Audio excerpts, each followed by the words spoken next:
因为特殊的原因，无法度踮伫本身的家庭，也是原本学校的囡仔，要接受安置暂时转学。这法律是有规定，这学校袂使拒绝。不过有安置机构是指出，有的学校会用资源不足、人力有限做借口来拒绝。所以讲，有民间团体、甲安置机构和校方的代表，就做伙开记者会，望政府会当全面检讨规划。囡仔有可能因为家庭无能力照顾，也是有司法案件在身等等，国家就会需要把囡仔送去安置机构，然后转去到安置机构附近的学校。不过有安置机构表示，有的学校会拒绝收这囡仔，但是民间团体和安置机构各有学校老师共同召开记者会，呼吁政府要全面检讨各县市学校辅导资源的分配来规划配套。明文规定不能拒绝安置儿少，但实际上来说，学校仍会以就特教资源不足啊、人力有限等等的理由，让我们知道，我学校没有办法收安置的儿少这样。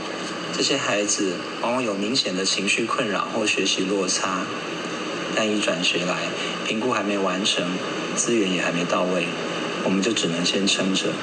也不是我们不愿意照顾，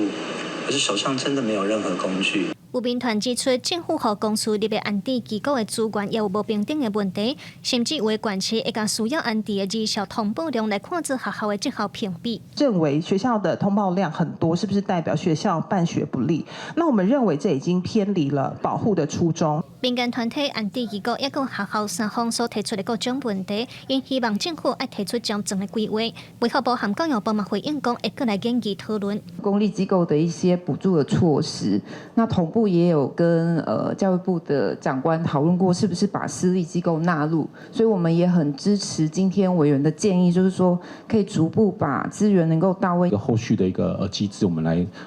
做一个更完整的一个处理哈，来维护我们这相关这个安置儿少的一个学生的一个权益哈。面对儿少安置的辅导资源，也有校方的教育现场压力，卫福部和教育部表示，会伫咧1个月来去做资源的盘点和开会，来提出会当解决问题的政策，保障学生的受教权。记者卢尚如、郑俊尧台北报道。